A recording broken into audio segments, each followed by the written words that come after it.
எல்லாருமே இந்த மாதிரி புல்லுல நிறைய வீட்டு பக்கத்துல பாத்துருப்பீங்க. இதை பார்த்துட்டு சில பேர் எச்சி நினைச்சிருப்பாங்க, சில பேர் பனித்தில் நினைச்சிருப்பாங்க. நான் வந்து பிரஷ் பண்ணி திருப்பி இருப்பாங்களா அது நினைச்சேன்.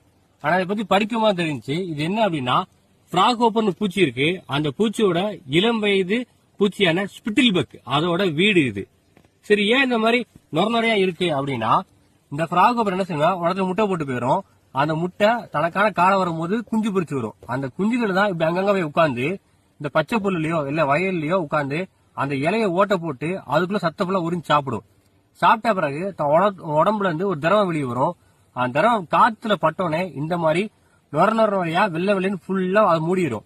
எதுக்கு இந்த மாதிரி நுர ஹெல்ப் பண்ணுது அப்படின்னா கிட்டத்தட்ட வீடு மாதிரிதான். ஏன்னா தான் எதிர்கிட்ட இருந்து தன்னை பாதுகாக்கிறதுக்காகவும் அது சூரிய வெளிச்சம் அவ்வளவு ஆகாது. சோ தன்னை சுத்தி குளுமையா இருக்கணும் அப்படிங்காகவும் தான் உடம்பு ட்ரை ஆகக்கூடாது, எப்பயுமே வெட்டா இருக்கணும் அப்படின்னு காரணத்துக்காக இந்த மாதிரி இயற்கையாவே அது ஒரு